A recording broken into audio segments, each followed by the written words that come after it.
Listo. Muy buenas noches. La Sociedad Peruana de Neumología los saluda y le da la más cordial bienvenida a este nuestro segundo seminario por internet o webinar. Hoy vamos a tener el gusto de presentar al doctor Oscar Gayoso, que nos trae un tema muy importante dada la coyuntura de la epidemia del COVID-19. Sabemos de que hay un gran compromiso del aparato respiratorio y esto va a dictar tanto el curso clínico como el pronóstico del paciente. Sin embargo, esta infección viral no está exenta de que ocurran coinfecciones respiratorias. Entonces, le vamos a dejar al doctor Gayoso con el micrófono, no sin antes hacer una pequeña descripción de el proceso de certificación, porque el presente webinar es válido para la certificación. Entonces, para obtener acreditaje hay que tener en cuenta los siguientes puntos. Uno, se va a otorgar un crédito al Colegio Médico del Perú a aquellos asistentes que tengan por lo menos 4 webinars organizados por Eurofarma y la Sociedad Peruana de Neumología. La permanencia en cada webinar es de mínimo 60 minutos, que va a estar controlado. Es sumamente importante que al momento de su registro de asistencia coloque correctamente su nombre, su apellido, Colegio Médico del Perú, el Registro Nacional de Especialistas en caso de tenerlo, su correo electrónico y el teléfono para poder acceder a los datos de la acreditación. Por último, cualquier consulta, duda o sugerencia, por favor comunicarse con el representante de Eurofarma. A propósito de Eurofarma, queremos también darle nuestro más grande agradecimiento por el apoyo del siguiente webinar. Yo creo que sin ellos no hubiéramos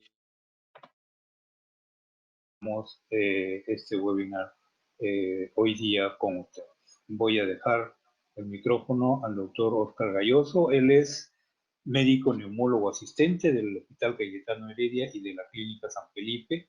Es past president de la Sociedad Peruana de Neumología, es miembro activo de la Sociedad Peruana de Neumología, la Asociación Latinoamericana de Tórax, la Sociedad Respiratoria Europea y la Sociedad Americana de Tórax. Es docente de pre y posgrado de la Facultad de Medicina de la Universidad Particular Cayetano Heredia. Doctor Oscar Gayoso, muy buenas noches, le dejo el micrófono.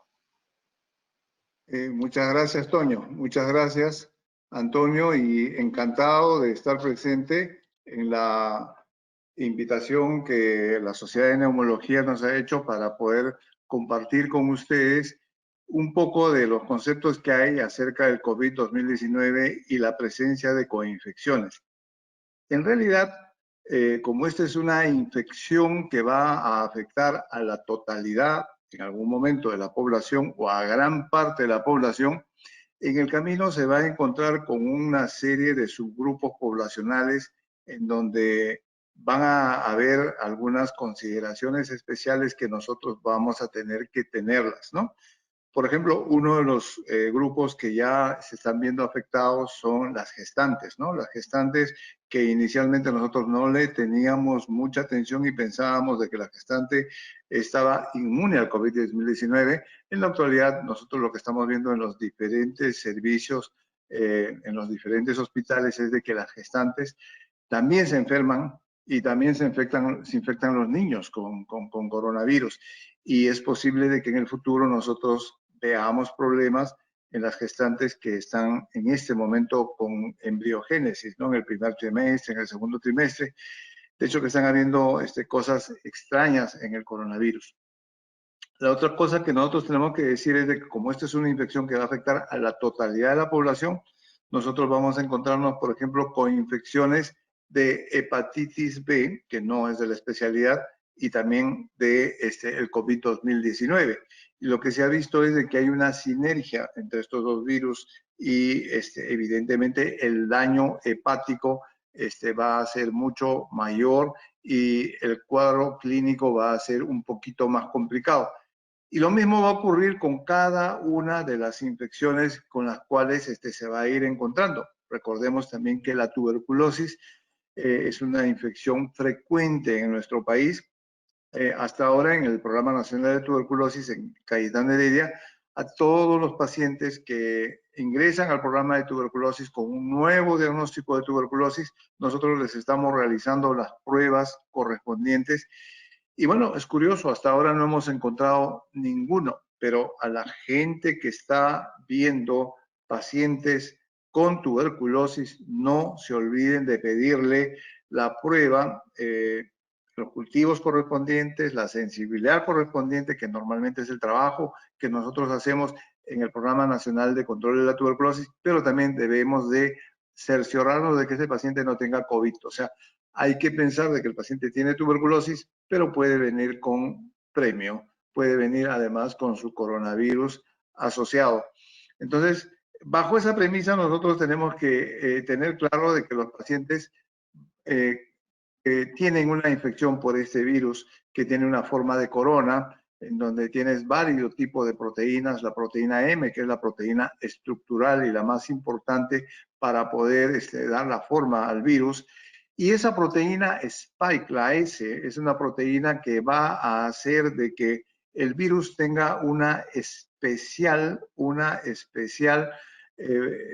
digamos, capacidad de contagiarse, que se une muy rápidamente a lo que es el inhibidor de la enzima convertidora, que es un inhibidor, es una enzima que está presente en todo nuestro organismo, en todas nuestras células de cubierta. Es mucho más frecuente en el hombre, por eso es de que los hombres tienen más infección por el coronavirus que las mujeres, y es la cantidad de estos receptores van disminuyendo y están prácticamente en pequeña cantidad en los niños. Es por eso que los niños tienen enfermedades más benignas y la pasan más o menos bien. Entonces los hombres van a tener más que el resto de la población, y eso lo vamos a ver en las estadísticas al fin y al cabo.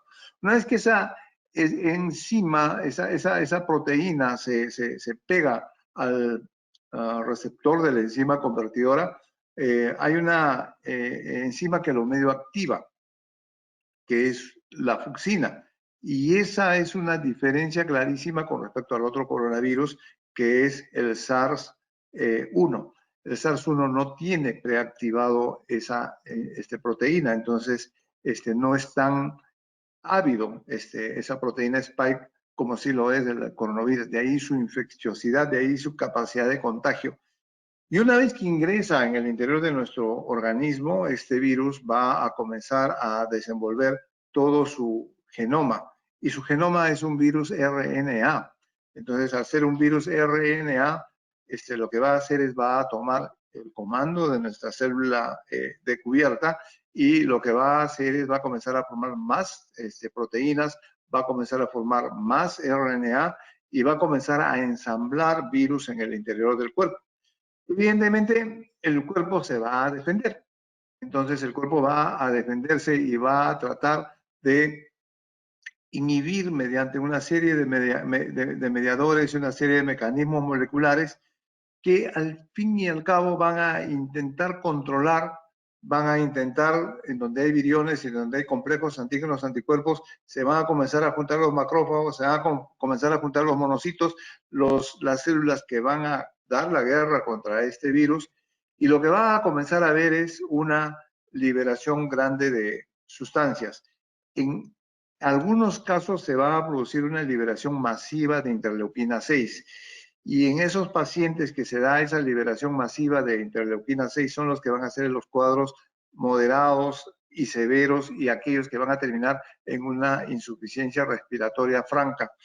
Entonces yo diría de que en el tema del virus tenemos hasta 3 momentos en los cuales nosotros podemos interactuar. Un primer momento en el cual lo que nosotros tratamos es de evitar de que el virus se incorpore o comience a producir ya las proteínas dentro de la célula. Y ahí hay blancos que se han probado, por ejemplo, uno de ellos es la hidroxicloroquina, el otro es la ivermectina. Debemos de tener claro de que no hay ningún estudio clínico doble ciego randomizado que pruebe de que son efectivos. Son ideas de concepto, y lo que se están haciendo son estudios observacionales. A diferencia de lo que nosotros entendemos por ciencia, en donde lo único que nosotros aceptamos es los estudios en donde hay placebo y hay la droga problema, acá en época de pandemia no hay tiempo ni para diseñar, ni para seleccionar, ni para hacer de manera adecuada un estudio clínico. Entonces lo que se hace es sobre el caballo, es decir, sobre la epidemia, se comienzan a hacer ensayos con diferentes sustancias y se ve si es que esta o no funciona o no. En el caso de la hidroxicloroquina, por ejemplo, el estudio observacional que tenemos del Brasil ha mostrado de que no es conveniente utilizarla porque te da un exceso de mortalidad. Y ese estudio ha sido replicado en otros lugares. Hay varios estudios que muestran resultados similares. En Estados Unidos hay otro estudio observacional grande en donde se ve exactamente lo mismo. Sobre la ivermectina es una gran interrogante sobre si funciona o no funciona. El otro momento en el que nosotros podemos tratar de interactuar es evitar la formación de las proteínas de las células, ¿no? Entonces, evitar las proteínas de las células, hubo la idea de utilizar los inhibidores de proteasas que nosotros utilizamos para el HIV, con la misma idea de evitar de que se formen estas proteínas, que se ensamblen los viriones y que se muera la célula. Lamentablemente no han habido resultados satisfactorios con estos inhibidores de proteínas y la idea ya no se ha vuelto a comentar. Pero sí hay otro tipo digamos, antivirales que tienen un efecto un poco distinto, ¿no?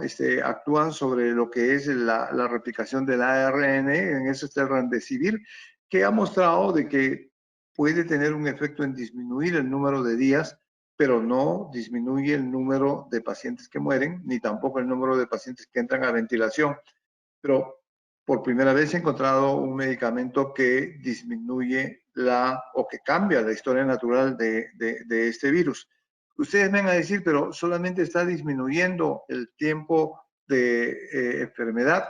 Sí, una cosa similar es algo que nosotros hemos utilizado con mucha alegría, que es el oseltamivir. Recuerden que ustedes han utilizado 75 y a veces hasta 150 miligramos de oseltamivir, y lo sólido en el oseltamivir era de que te disminuía un día la cantidad de días sintomáticos en los pacientes. Y siempre quedó la duda sobre si era o no efectivo en el paciente severo. Con mucho acto de fe le dábamos hasta doble dosis. Y bueno, es un medicamento que por lo menos modifica en algo la historia natural de la enfermedad.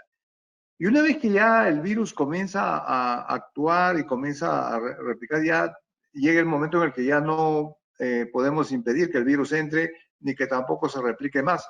Y lo que tenemos nosotros que actuar ahí es sobre la fase inflamatoria, de la enfermedad. Y la fase inflamatoria de la enfermedad hay muchas dudas y hay muchas discusiones acerca de las cosas que nosotros podemos y de lo que no podemos hacer. Entonces, hay tres cosas que son bastante interesantes que vale la pena que las enumeremos. La primera es el uso de corticoides. Y lo que se ha visto es exactamente los mismos resultados que se tuvo allá por los años 80 con el síndrome de distrés respiratorio del adulto, en donde el estudio demostró de que los pacientes que recibían en el síndrome de distrés respiratorio del adulto dosis altas de corticoide tenían un exceso de mortalidad, y era mucho mayor cuando el paciente tenía insuficiencia renal, y también lo que se veía en esos pacientes es de que tenía más sobreinfecciones. Un resultado similar es el que se está teniendo en el SARS.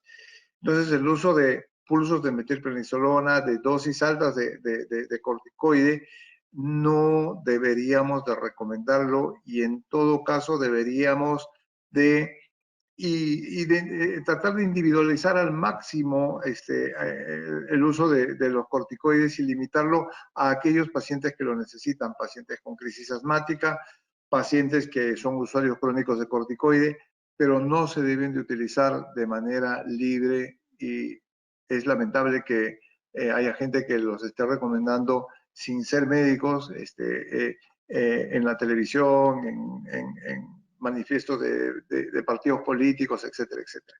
Entonces, los corticoides con mucho cuidado. El otro producto que vale la pena que lo toquemos es el tocilizumab. El tocilizumab es un inhibidor de la interleuquina 6 y es un fármaco muy potente que está siendo utilizado por los reumatólogos para el control de las enfermedades autoinmunes con mucho éxito. Y este tocilizumab ha mostrado en pacientes que se seleccionan bien, en mi hospital lo estamos utilizando de manera no libre, sino de manera seleccionada en pacientes que están entrando a la tormenta de citoquinas. ¿Cómo los identificamos? Porque tienen una PCR alta, tienen una ferritina elevada, tienen una IL-6 elevada, tienen linfopenia y son pacientes que todavía no están en ventilación, todavía no han sido intubados y están teniendo cada vez más infiltrados y están teniendo cada vez más dificultad respiratoria. Ese grupo de pacientes es el que nosotros estamos seleccionando y tenemos la esperanza de que el tocilizumab les cambie la historia natural. Este es un fármaco muy potente que ustedes lo van a ver funcionar en 24, máximo 48 horas. Si a las 24 horas no tienen un beneficio claro y el paciente no se ha deteriorado, pueden volver a utilizar una segunda dosis de tocilizumab. Pero volvemos a lo mismo, no hay un estudio en el cual yo les pueda mostrar de que esa es una conducta médica adecuada, pero pensamos de que eso puede ser una medicación adecuada y lo estamos utilizando de manera experimental y en casos muy seleccionados. El otro grupo de medicamento que vale la pena que nosotros lo toquemos es el medicamento, las células madre. Las células madre, las células madre mesenquimales, ya sean las halogénicas o las que también se pueden obtener del mismo individuo, una vez que uno las coloca en el organismo, van a transformarse en inmunomoduladores y van a calmar la respuesta inflamatoria exagerada que está teniendo el individuo. Y es interesante que lo miremos. Vamos a ver cómo evoluciona esto de las células madre. Ojalá que tengan resultados positivos. Parece ser de que hay resultados iniciales, primordiales, que hablan de que pudieran tener un efecto bastante bueno, pero definitivamente no va a ser una terapia que va a estar disponible para todos los pacientes en el mercado, solamente en algunos centros y para algunas localizaciones que puedan tener todas las facilidades para dar terapia con células madre. Y finalmente, una vez que ya el paciente ha evolucionado de todo esto, lo que nos queda simplemente es darle lo que normalmente debemos dar a todos nuestros pacientes, que es la terapia de soporte, que es hidratarlo, 1, 2, oxigenarlo, 3, darle soporte ventilatorio cuando es necesario. Cuando lo estamos oxigenando, ya sea con cánula o ya sea con máscara de reservorio, háganle pronación al paciente, por favor, es decir, pónganlo boca abajo. Hay evidencia de que en la clínica, en la práctica, de que eso le mejora la oxigenación al paciente y te puede evitar de que el paciente termine en ventilación mecánica. Y ya estando en ventilación mecánica, el paciente va a estar con todo lo que ya nosotros conocemos, le vamos a tener que dar presión positiva al final de la expiración, y cuando esto no es suficiente se le va a tener que dar lo que conocemos como la ventilación, la posición prona clásica, que es la que está descrita para el síndrome de distrés respiratorio del adulto. Entonces, eso es más o menos todo lo que nosotros podemos hacer, ¿no? Entonces, podemos nosotros utilizar anticuerpos de gente que ha tenido la infección en la esperanza de que nosotros podamos utilizar estos anticuerpos para evitar de que el virus entre. Debo de decir de que para las infecciones virales existe un fármaco que está para el virus sincitial respiratorio, y en el virus sincitial respiratorio hay un anticuerpo monoclonal. Y este anticuerpo monoclonal para el virus sincitial respiratorio tiene beneficio como profiláctico en pacientes inmunosuprimidos, pero no modifica el curso de la infección del paciente con virus sincitial respiratorio, ¿no? se pueden utilizar trampas recombinantes de proteínas para que el virus utilice un recombinante y no se meta dentro de la célula. La hidroxicloroquina que ya habíamos hablado, los inhibidores de la síntesis de proteínas que habíamos hablado, y estos que sintetizan el RNA y que evitan de que eso ocurra, como es el remdesivir, el favipiravir, la ribavirina. El remdesivir es el que ha tenido bastante buenos efectos, ¿no? Entonces, eso es el tema de la infección por coronavirus y de las cosas que nosotros podemos hacer. ¿Qué hay acerca de la infección y de la coinfección del coronavirus? Yo lo que les diría en primer lugar de que es la regla, no es la excepción. Como pueden ustedes ver en este cuadro, vamos a tener aislados en los pacientes patógenos infecciosos de lo más diversos, yendo de lo más raros, como puede ser un criptococo, la cándida, que generalmente es un contaminante y lo consideramos como eso, desde los metaneumovirus, en fin, micoplasma, influenza, clamidia, hasta lo que para nosotros es lo más frecuente, que es el neumococo. Pero ojo de que el neumococo va a estar presente en un grupo importante de pacientes. También va a estar presente la Klebsiella y el Haemophilus influenza. Esto es porque el grupo etario en el que estamos viendo este tipo de infecciones va a ser generalmente en personas mayores, ¿no? Entonces, la regla es de que el paciente con coronavirus tenga alguna coinfección. Entonces, es la regla, ¿no? Miren, 92% de los varones van a tener coinfección y mujeres van a tener el 95%. Y por diferentes tipos de gérmenes. Uno de los gérmenes que es el más frecuente es el neumococo, que nos es bastante frecuente de ver en nuestra práctica privada, en nuestra práctica hospitalaria. Entonces, de las coinfecciones del total de pacientes que se han evaluado, que han sido 257, 94% están con algún tipo de coinfección. Fíjense de que van a tener más de un virus, 32%, y eso es importante porque no se sabe, por ejemplo, si el coronavirus por sí solo es el que produce este problema o si es que entra el coronavirus y un virus de la influenza, y eso puede hacer de que los pacientes tengan una evolución más severa.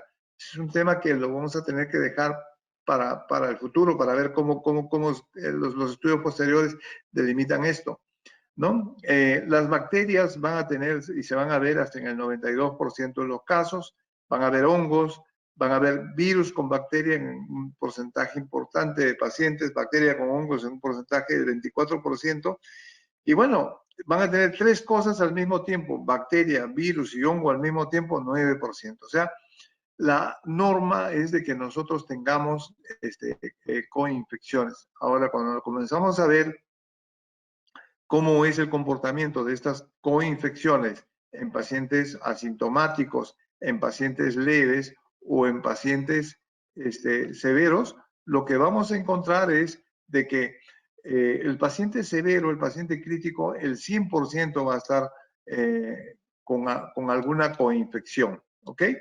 En cambio, el paciente moderado y el paciente leve van a tener tasas de infección más o menos similares a la de los asintomáticos. Eso quiere decir que aún los asintomáticos van a tener algún tipo de coinfección en los pacientes. Cuando ya comenzamos a ver por las edades, lo que vamos a ver es de que generalmente los chicos muy chicos van a tener una baja tasa de infección, pero lo interesante siempre va a ser de que estos pacientes que están con una infección, el germen más frecuente, cualquiera que sea el grupo que nosotros estemos mirando, va a seguir siendo el Streptococcus pneumoniae.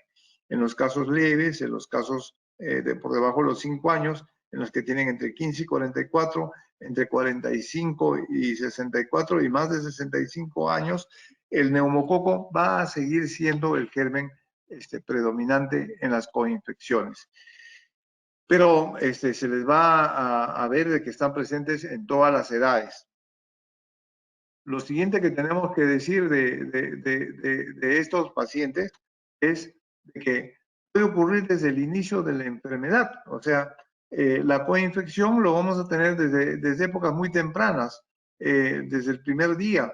Lo podemos tener desde antes de que el paciente esté sintomático inclusive, y lo vamos a tener en pacientes en las etapas tempranas de la enfermedad, y evidentemente la podemos también tener en las épocas tardías.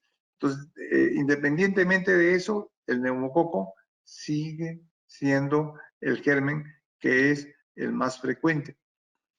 Estos son los pacientes asintomáticos, el grupo A. El grupo B son los pacientes que tienen una forma leve de enfermedad, la forma moderada y la forma severa. Observen de que aquellos pacientes que tienen la forma severa de enfermedad van a tener distintivamente con respecto a los otros pacientes la presencia de Pseudomonas aeruginosa, van a tener Klebsiella pneumoniae, van a tener Staphylococcus aureus, van a parecer mucho a lo que nosotros vemos en los pacientes que están en ventilación mecánica, pero siempre el Streptococcus pneumoniae va a ser el germen predominante en todos los grupos. Evidentemente en el moderado también vamos a tener una gran cantidad de Klebsiella que inclusive sobrepasa el número de Streptococcus pneumoniae. Entonces, eso significa de que independientemente de la severidad, el coronavirus, al dañar la mucosa y al haber esta gran cantidad de gérmenes en el interior, no van a dar problemas. ¿Qué cosa tenemos que hacer para estas situaciones? Una de las cosas que usualmente se está haciendo y se está socorriendo bastante es el uso de antibióticos, ¿no? Y ahí hay dos cosas que vale la pena que nosotros digamos acerca de los antibióticos.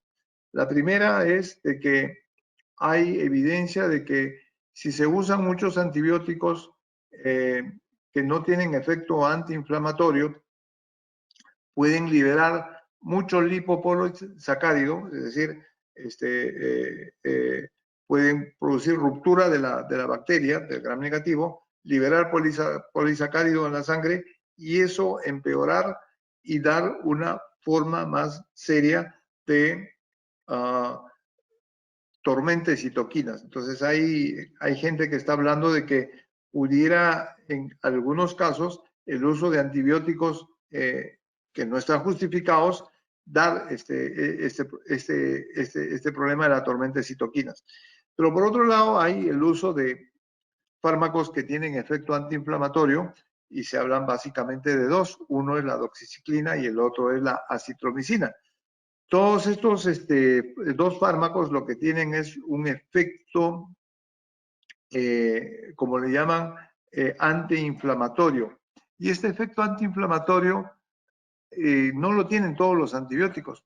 Y por otro lado, estos medicamentos van a estar metidos generalmente dentro de los macrófagos, dentro de los monocitos, dentro de los neutrófilos, y van a estar en el sitio en donde se les necesita, es decir, en donde hay mucha inflamación. Entonces, probablemente tengan un efecto benéfico contra algunos de los microbios que nosotros sabemos que ahora están presentes dentro de la coinfección, y además este efecto de terapia antiinflamatoria que tienen, de regulación antiinflamatoria que tienen estos medicamentos, le den algún beneficio. La idea es no utilizar los antibióticos a menos de que sean estrictamente necesarios. Recuerden de que si vamos a utilizar alguno, hay que preferir medicamentos que tienen acción antiinflamatoria antes que aquellos que son muy bactericidas y que rompen bacterias y que incrementan la cantidad de lipopolisacáridos. En ese contexto, la pregunta que siempre nos van a hacer nuestros pacientes es si debemos de vacunarnos contra el neumococo y si debemos de vacunarnos contra la influenza. Y la respuesta, pues ante esta presencia de coinfecciones y sabiendo de que el neumococo es la vacuna, el neumococo es el germen más frecuente en todas estas, la pregunta cae de madura. O sea, las vacunas conjugadas y también las polisacáridas ofrecerían protección frente a la coinfección más común en el COVID-19. Igual deberíamos de decir para la influenza. Lo que también hay que decir es de que estos datos que se han obtenido han sido obtenidos en la epidemia china, pero han sido obtenidos en un momento en el cual la incidencia de influenza era baja. Pero ahorita nosotros estamos entrando al invierno y ya la cantidad de influenza que nosotros normalmente tenemos para esta época va a incrementarse. Entonces va a ser como un llover sobre mojado, ¿no? Entonces yo creo que sí es conveniente que se vacunen a nuestros pacientes tanto para el neumococo y para la influenza. Pero aquí viene la recomendación que yo siempre les doy a mis pacientes. Les digo, esperen a que se vaya la cuarentena y vacúnense en un lugar en donde no hay aglomeración y donde se respete la debida separación, el debido aislamiento, porque si los mandamos a todos nuestros pacientes a que se vacunen, van a ir al centro de vacunación y van a estar en una cola que los va a contaminar más y los va a beneficiar menos. Una cosa así ocurrió en mi hospital cuando dieron la orden de que teníamos vacuna para todas las enfermeras, para todas las auxiliares, para todo el personal administrativo, y hubo una cola de casi 2 cuadras. Menos mal que no habían enfermos de coronavirus en esa época y ninguno enfermó en la cola, pero es algo que nosotros tenemos que ver, ¿no? Ahora, ¿se debe dar antibióticos cuando hay una coinfección? Sí, claro, por supuesto, porque la neumonía viral que presenta una coinfección bacteriana, que tiene algo bacteriano dentro, va a tener una mayor mortalidad. O sea, el hecho de que hayamos descrito y hayamos comentado de que el uso inapropiado de antibióticos es malo para el paciente, pero una vez que tiene la infección, le tenemos que dar de todas maneras una cobertura antibiótica que sea adecuada. Y recuerden que lo más frecuente es el Streptococcus pneumoniae. Recuerden que está acompañado de la Klebsiella y está acompañado del Hemófilos. O sea, con una cefalosporina de tercera generación podría ser suficiente para este tema.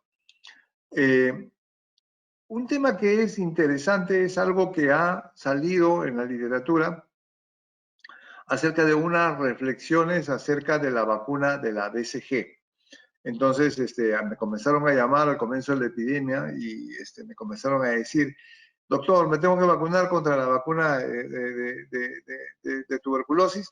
Entonces, mi respuesta fue de que en realidad, gracias al cielo, nuestro sistema de salud incluye la vacunación para BCG a nuestros niños. Yo debo de decir de que soy un padre desnaturalizado, no les dejé que se vacunen a mis hijos contra el BCG, así que ahora estoy pensando seriamente en que se vacunen. ¿Por qué? Porque la BCG tiene algunas propiedades interesantes, ¿no? Entonces, recuerden ustedes que la BCG es un inductor de inmunidad muy grande en el organismo. Recuerden que el tratamiento para el cáncer de vejiga, el cáncer vesical, es con la BCG, con la vacuna de BCG. Instilan BCG dentro de la vejiga y la inflamación, la respuesta inmunológica que produce la BCG en la vejiga es de tal magnitud que desaparece el cáncer de vejiga, y ese es el tratamiento estándar, además de la electrocauterización y la cirugía que puede hacerse.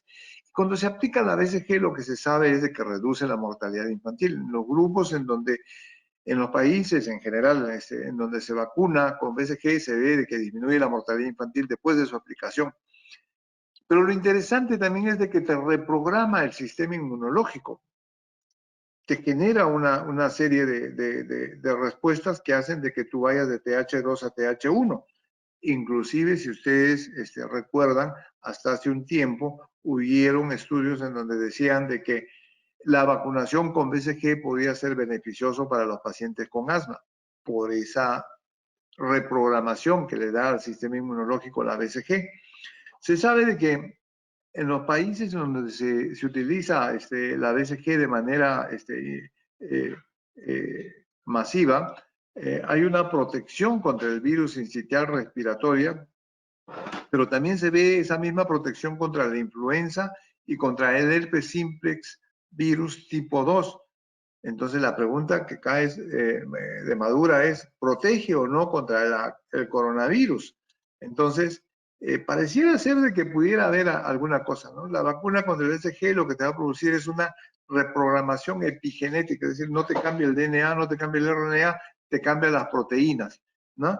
Y hace de que la producción de interleuquina 1, de factor de necrosis tumoral y de interleuquina 6 durante las siguientes infecciones virales sean hechas de un modo tan eficiente que te disminuye todo lo que habíamos estado hablando. Te va a disminuir el virus sincitial respiratorio, influenza, virus de herpes 2 y está en duda. Vamos a tener que esperar los resultados del seguimiento en países asiáticos y en países africanos para estar seguros si es que esta beneficia contra el SARS coronavirus que nosotros tenemos en este momento, ¿no? Entonces, la respuesta inmunológica que nosotros tenemos, la primera respuesta siempre va a ser pequeña, pero cuando es una respuesta entrenada, y esto puede ser por una infección secundaria, es mucho, mucho mayor. Entonces, eso aparentemente va a ser lograda por la modificación epigenética que hace la BCG. Es una serie de mecanismos moleculares un poco complejos y a veces un poco difíciles de entender porque los inmunólogos a veces escriben en un idioma que a veces es difícil de comprender. Pero este es un mapa, el rojo, de la gente que tiene una política de vacunación en Europa, ¿no? Lo que está en rojo están hablando de los pacientes que no tienen la costumbre de vacunar contra la BCG, ¿no? Y lo curioso es de que coincide esos lugares en donde no vacunan contra la BCG con altas tasas de COVID, ¿no? O sea, las manchas de COVID son mucho mayores en aquellos países en donde no se tiene la costumbre de vacunar de manera regular a toda la población con BCG. Y hay un estudio, como les dije, en la epidemia no podemos hacer estudios controlados, no podemos hacer clinical trials, tenemos que hacer estudios ecológicos, estudios observacionales. Y lo que se sabe es de que, bueno, ¿en qué países empleamos la vacuna de BCG? En donde tenemos un montón de tuberculosis. ¿Y dónde hay un montón de tuberculosis aparte del Perú? En Asia y en África. Y ahí, en el Asia y en el África, la vacunación con BCG no es una elección, es obligatoria, ¿no? Y esta obligatoriedad hace de que nosotros tengamos una reducción en la tasa de infección y de mortalidad por el coronavirus en estos grupos de pacientes. Entonces, sí, la vacuna para BCG tiene una ventaja adicional que nosotros le podemos encontrar una utilidad más para irla recomendando y para irla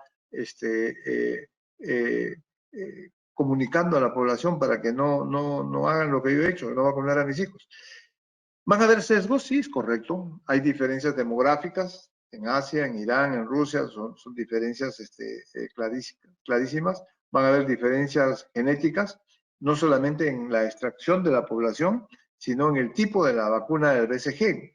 Por ejemplo, en Irán ponen la vacuna de BCG Pasteur, en China ponen un derivado de Glaxo.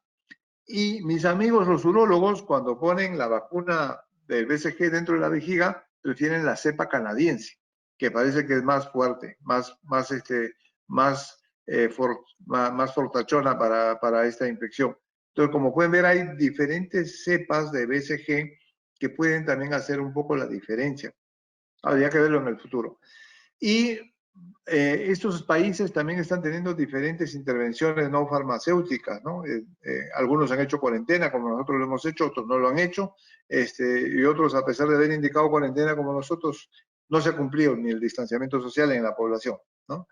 También van a haber diferencias en la forma de hacer el diagnóstico y de reportar lo que es la infección por el coronavirus, y las posiciones en la curva epidémica de cada lugar también pueden ser diferentes. Así que esto de la BCG es bastante interesante, es un tema que atañe a nuestra especialidad y creo que es una ventaja que adicionalmente podemos haber ofrecido a nuestros pacientes. Y otro tema que también es importante en nuestra gente, en lo que es la tuberculosis, El SARS y la tuberculosis, como yo les digo, hasta ahora no he encontrado alguno. A lo mejor alguno de los colegas ya encontró he encontrado, por ejemplo, pacientes con cáncer y con coronavirus, ya tengo 2, pero con tuberculosis no tengo ninguno. Cierto que no veo de manera masiva como hay otros colegas que lo ven, pero estoy seguro de que van a aparecer casos. Pero el tocilizumab que nosotros estamos utilizando, es importante que sepamos de que se acompaña, al igual que cualquiera de los inhibidores del TNF, de un incremento de la tasa de tuberculosis en la población. Así que ese es un warning, un cuidado adicional que tenemos que tener cuando utilicemos ese medicamento en los pacientes. ¿Y qué hay de los pacientes con HIV? Porque los pacientes con HIV están premiados, pues sabemos de que los que tienen HIV y que tienen influenza se mueren más que los que no tienen HIV. Y sabemos de que la vacuna para la influenza genera menos protección en el paciente con HIV que en aquel paciente que no tiene HIV. Una situación similar se ve con el paciente con neumococo. El paciente que hace neumonía neumococo se va a morir más si tiene HIV que aquel que no tiene HIV, y en general con cualquier infección respiratoria. Y similar en el tema de la tuberculosis. La tuberculosis y el HIV son una mala compañía una de la otra. Se van a potenciar la una con la otra y van a tener una alta tasa de problemas en los pacientes. Entonces, ¿qué hay acerca del SARS-CoV-2 en estos pacientes, ¿no? Entonces, en primer lugar, lo que nosotros tenemos que tener es recomendaciones generales para nuestros pacientes con esta condición. Lo primero que tenemos que decir es de que todos los pacientes deberían de hacerse su prueba por VIH y saber su estado. Esto viene de una publicación que es sudafricana. Entonces, en Sudáfrica, la incidencia de VIH es tan alta que recomiendan hacer a todo el mundo el VIH. Yo creo que en nuestro país deberíamos hacerlo más o menos igual. Si tenemos un VIH positivo, el paciente debe de comenzar rápidamente su targa, su tratamiento antirretroviral, lo más rápido que se pueda. Porque es la única manera de restaurarle su inmunidad y de hacer de que el paciente pueda tener una vida normal. Y si tiene tuberculosis, puede tener el paciente tuberculosis y puede tener el coronavirus o ambos, y las personas necesitan hacerse la prueba, ¿no? Entonces, paciente con tuberculosis y VIH, debemos de tenerlo claro de que es un paciente que se cura con la terapia apropiada, y que el cumplimiento es esencial para que los pacientes puedan curarse. Y si un paciente tiene VIH y tiene tuberculosis, lo bueno de la epidemia del coronavirus es de que nos va a permitir practicar las medidas preventivas para el contagio, que son válidas para la tuberculosis, son válidas para la influenza, que son válidas también para el coronavirus, ¿no? Entonces, eso es lo bueno que nos ha traído la epidemia. Pero, ¿qué cosa es lo que podemos decir acerca del VIH y el SARS, el coronavirus 2019? De que los datos sugieren de que las personas con HIV no presentan un riesgo incrementado con infección a influenza, ¿no? Y los reportes que vienen de diferentes lugares muestran de que los pacientes con HIV positivo no tienen un riesgo incrementado en la infección por el coronavirus, independientemente del targa que estén recibiendo, porque habíamos hablado de que los inhibidores de proteasas, los inhibidores de la formación de proteínas dentro de la célula, podrían ser beneficiosas para el curso del virus. Pero igual, en estos pacientes lo que se recomienda es de que tomen todas las medidas de protección, el aislamiento social y la cuarentena para evitar infectarse, ya sea por influenza, ya sea por coronavirus, ya sea por tuberculosis. Las medidas que se están recomendando para protección respiratoria son válidas para las 3 formas de infección, válidas para los pacientes sanos y también válidas para el paciente con HIV. Y bueno, eso es lo que queríamos compartir esta noche con todos ustedes y agradecerles la atención que han tenido a esta disertación. El tema es bastante amplio, como les digo, va a ser una infección transversal, nos va a afectar a todo. Probablemente si nosotros le pedimos a un endocrinólogo que hable sobre el COVID-2019 y diabetes, va a tener data, y mucha data. El cardiólogo también, en diferentes cosas, enfermedad coronaria, en hipertensión. Es decir, este coronavirus es una infección que recién estamos comenzando a ver, y lo que hemos tratado de ver es una pincelada de lo que son las coinfecciones que pueden ocurrir en el paciente con coronavirus.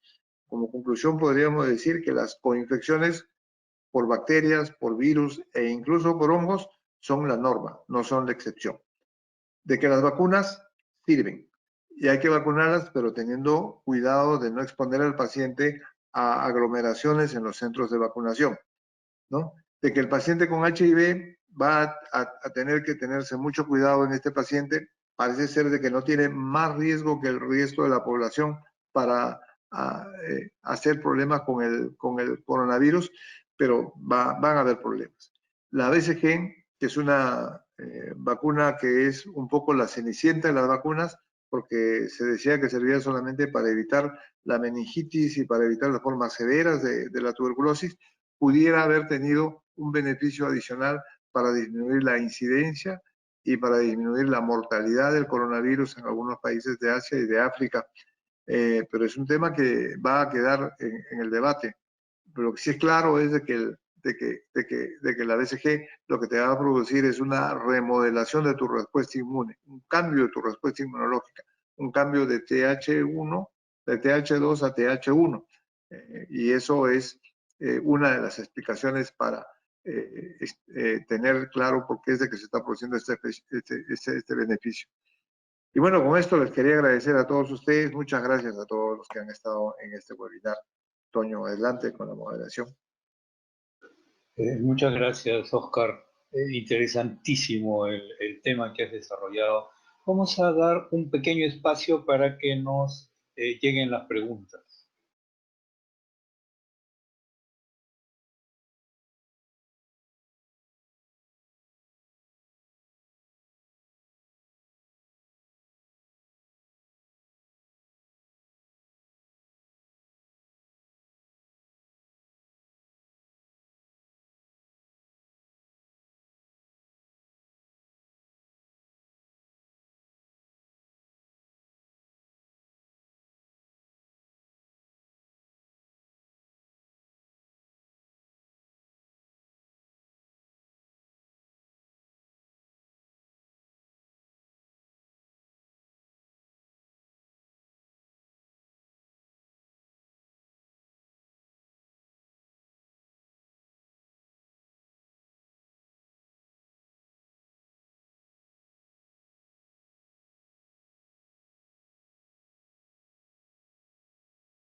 Ok, nos han llegado ya una buena cantidad de preguntas. Vamos a ir describiéndolas una por una.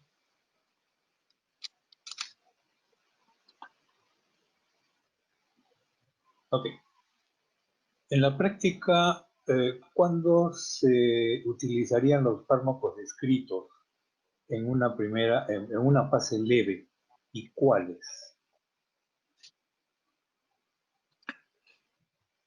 Yo ahí soy partidario de los británicos. Ellos sacaron un artículo en donde decían de que más es menos. Entonces eso significa de que uno tiene que ser bien cauteloso con lo que utiliza, ¿no? Los brasileros nos lo han demostrado. Utilizaron un sistema en el cual lo que les dan a los pacientes es una bolsita en donde tenían un antibiótico, acitromicina, tenían cloroquina y tenían hasta ivermectina. Y se lo daban al paciente y que el paciente lo tome. Con eso lo que vieron ellos es un exceso de mortalidad atribuida no a la hidroxicloroquina, sino a la cloroquina, que es lo que ellos estaban dando, ¿no? Entonces, el dar más fármacos no necesariamente significa de que estamos haciendo lo mejor para el paciente. Entonces, como vuelvo a decirles, lo primero que tenemos que tener claro es de que producida la infección, va a entrar el virus dentro de la célula. Las dos únicas cosas que tenemos que podrían haber servido es la hidroxicloroquina, que sabemos de que tiene sus riesgos. Hay que utilizarlos, es que lo vas a utilizar en dosis muy bajas. No lo estén utilizando en las dosis que han estado recomendando, 800 miligramos 2 veces al día. Si lo van a utilizar, utilicen 400 miligramos mañana y noche el primer día y 200 miligramos mañana y noche. Traten de no utilizarlo en pacientes mayores, traten de no utilizarlo en pacientes con patología cardiovascular y siempre con vigilancia médica, nunca soltar el medicamento de manera libre. En realidad, y al paciente le tienen que explicar, le tienen que decir, mira, este fármaco puede servir, la evidencia no lo está acompañando, pero de manera compasiva te podemos dar este medicamento. En realidad, yo soy de la idea de que cuanto menos se le dé, es más para el paciente. Lo que se le tiene que hacer es, se le tiene que vigilar frecuentemente y ver de que el paciente no esté haciendo una enfermedad moderada, porque el paciente con enfermedad moderada, con enfermedad severa, sí es un paciente que tiene que ser hospitalizado. Y yo creo que ahí hay una de las cosas que no le hemos estado dando mucha importancia desde el punto de vista de la especialidad, que es la terapia oxigenatoria. Yo soy un convencido absoluto de que se salvan más vidas con el oxígeno que con un ventilador. Un ventilador te puede costar 30,000, 40,000 dólares y es lo mismo que te cuesta poner líneas de oxígeno a todo un piso de medicina, digamos 30, 40, 20 camas. Y con esas 20 puntos de oxígeno y con un suministro adecuado de oxígeno, estoy seguro que se salvan más vidas. O sea, y costo-beneficio es mucho más. No digo que no se tengan que utilizar las unidades de cuidados intensivos. Tampoco estoy diciendo de que los ventiladores no debieran de utilizarse. Lo que digo es de que la terapia oxigenatoria va a salvar a muchos pacientes. Y una de las cosas que nosotros tenemos que utilizar es la terapia oxigenatoria de una manera razonable.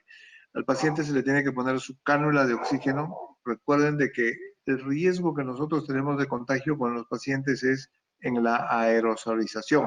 Si a mí me ponen una canulita de oxígeno aquí, por más que ustedes no lo vean, yo estoy aerosolizando mis secreciones y las estoy botando hasta 60 centímetros de mi cuerpo. Entonces lo que debemos hacer es poner una máscara de las simples, de las quirúrgicas, para evitar de que ese aerosol salga hacia afuera. Suena paradójico, pero es lo que tenemos que hacer. De ahí, si es que no es suficiente con la terapia oxigenatoria con cánula nasal, saltemos a lo que es la máscara con reservorio. E igual, tenemos que ponerle una máscara para que la aerosolización se disminuya al máximo. La máscara de Venturi va a tener más diseminación de partículas que la máscara de reservorio. Es por eso que no no la estoy poniendo como un intermedio, como normalmente lo hacemos, ¿no? Y bueno, eso sería para el caso leve. Yo lo que diría es de que en el paciente con el caso leve lo que tenemos que hacer es utilizar bastante los sintomáticos, el paracetamol. Acitromicina es aceptable que lo podamos utilizar por lo que ya hemos estado hablando. Si prefieren la doxiciclina o si les es más fácil conseguir la doxiciclina, también es una alternativa, ¿no? Que pueden utilizar. Son fármacos que no le van a producir problemas. Y si van a utilizar hidroxicloroquina, ya no utilicen la acitromicina porque ambos productos alargan el QT y van a incrementar el riesgo de arritmia. Particularmente, no soy partidario de un uso rutinario de la hidroxicloroquina, pero habrá que esperar los estudios observacionales que van a salir en el futuro para definir el verdadero rol de la acitromicina. Si tiene algún rol, tiene que ser en esos grupos de pacientes que tienen poco riesgo de hacer arritmias. Ok, muchas gracias. Otra pregunta. ¿Recomiendas el tratamiento empírico, el tratamiento antibiótico empírico, pero en un escenario de, por ejemplo, primer nivel donde no hay mayores métodos diagnósticos sofisticados? Claro, en el primer nivel, si no vas a tener, porque todos estos estudios que estamos hablando son estudios, como muy bien ha mencionado el doctor Tokumoto, son estudios que han sido hechos con el Film Array. Film Array es una prueba en la cual lo que uno hace es saca las secreciones respiratorias y busca evidencia de que el microbio o el virus o el parásito o el hongo está viviendo dentro del tracto respiratorio del individuo. Es una prueba costosa. Nosotros la tenemos en la clínica en donde yo trabajo, pero el costo es un poco prohibitivo. Es alrededor de los 2.000, 2.500 hasta $3.000. Perdón, soles. Entonces es poco difícil de que se pueda hacer y no creo que se deba de hacer de manera rutinaria a todos los pacientes. Pero lo que sí es claro es de que vamos a tener gérmenes, y vamos a tener gérmenes que pueden complicar el asunto. Y si vamos a utilizar algún antibiótico, mejor que sea un antibiótico que tenga efecto antiinflamatorio y que no tenga un efecto de lisis sobre los gram negativos, que incremente el lipopolisacárido y que incremente la posibilidad de hacer una respuesta inflamatoria severa. Ok. Hay un par de preguntas con relación a vacunación y COVID. Por ejemplo, se ha recibido, hay índices de que hay aumento de casos en pacientes que han recibido previamente vacuna contra influenza H1 o neumococo. Y lo otro es de si hay una interacción inmunológica que pudiera despertar competencia y alterar la respuesta antigénica de la vacuna. Bueno, en general, si nosotros vamos a vacunar a un paciente, el escenario ideal es de que el paciente tiene que ser un paciente sano. El paciente no debe estar febril, no debe tener ninguna infección y al paciente se le debe de vacunar. Lo ideal es de que si yo lo vacuno al paciente, eso va efectivamente a generar una respuesta inmunológica y va a generar un consumo de su respuesta inmunológica. Por eso de que, por ejemplo, es de que se recomienda no vacunar en el mismo momento con la vacuna de polisacárido y la vacuna conjugada. Siempre se recomienda primero poner la conjugada para que no se gasten los linfocitos B, que sí gasta la vacuna no conjugada, y un año después o 3 meses después, si es que el paciente es de muy alto riesgo, repetir la vacuna. No tengo datos acerca de que incremente la tasa de coronavirus en los pacientes que previamente han sido vacunados. Habría que verlo, pero la verdad es que me gustaría que me compartan esos datos. Ok. ¿El COVID crees que da inmunidad permanente? Bonita pregunta. La influenza no lo da. Tú puedes hacer H1N1 o H1N5 este año y el próximo año puedes volver a hacer con la misma cepa infección por la influenza. La vacuna para influenza te va a durar 6 meses. Por eso es de que vacunamos al comienzo del invierno. En mayo, en junio, es que tenemos que vacunar para los meses de más alta incidencia, que es junio, julio, agosto, septiembre, estemos protegidos. Pasado ese tiempo, la vacunación va siendo cada vez menos efectiva hasta que aparece la eficacia. De manera similar eso ocurre con la infección por la influenza. Con el coronavirus no se sabe. Yo tengo la esperanza de que dé inmunidad permanente, como ocurre con el sarampión. Pero los informes que tenemos de gente que ha tenido una primera infección y luego hecho una segunda y que inclusive han fallecido, nos habla de que probablemente o están habiendo muchas cepas de coronavirus dando vueltas, es una opción, y la otra opción es de que no se está generando una respuesta inmune duradera. En cualquiera de que sea el caso, el modo de vida que vamos a tener de ahora en adelante va a tener que cambiar. Vamos a tener que seguir practicando el aislamiento, un poco la cuarentena, minimizar el riesgo, ¿no? Porque si no, si nos quedamos confiados a lo que es solamente nuestra respuesta inmunológica, nos podemos quedar cortos. Ok. Una pregunta con relación a la BCG. Me dicen, una persona adulta puede volver a vacunarse con BCG para lograr algo de protección contra el COVID. Bueno, la vacuna para el BCG se utiliza en nuestro sistema de salud en edades tempranas. Y la verdad es de que vivimos en un mundo en el cual la situación está cambiando, ¿no? Entonces tenemos tuberculosis multidrogo resistente, tenemos tuberculosis extremadamente resistente. Entonces la pregunta es, si yo tengo familiares con tuberculosis extremadamente resistente, con tuberculosis multidrogo resistente, ¿me convendría vacunarme con la DCG? ¿Sí o no? Queda la duda. ¿Cuál cosa ocurre con esto de la infección para el COVID? O sea, si ya hemos sido vacunados, no tiene sentido que nos volvamos a vacunar. Y es fácil de identificar la vacuna para el BCG. Todos tenemos nuestra cicatriz, los que hemos sido vacunados, ¿no? Pero son preguntas interesantes que no tienen una respuesta, pues no tienen sustento científico, no tienen datos que puedan hacer la validación de esto. Pero yo sí creo que sí es válida ¿no? Para esas dos condiciones, para el COVID y también para la tuberculosis MDR y para la tuberculosis XDR. Ok. ¿Alguna recomendación especial para niñitos que tienen fibrosis quística y se infectan con COVID? De los pacientes que he tenido que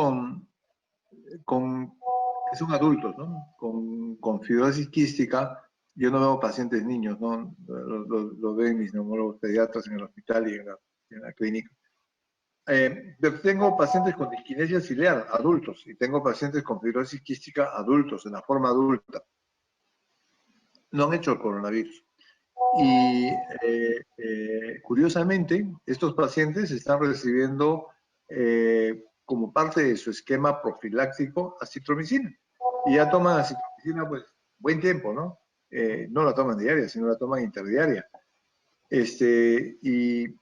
Inclusive una de ellas, una de mis pacientes con disquinesia ciliar primaria, con Cartagener, con citrus inverso, con sinusitis, que le hemos tenido que hacer lobectomía inferior izquierda y del lóbulo medio en el lado derecho, una chica que lleva una vida normal, tenía unas hemorragias severas.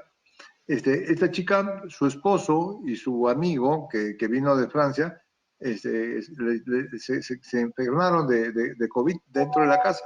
No le ha pasado nada. Así que no sé qué responderles, porque yo estaba llamándola un día así y el otro también para ver cómo estaba ella con estos dos infectados por coronavirus. No le pasó nada.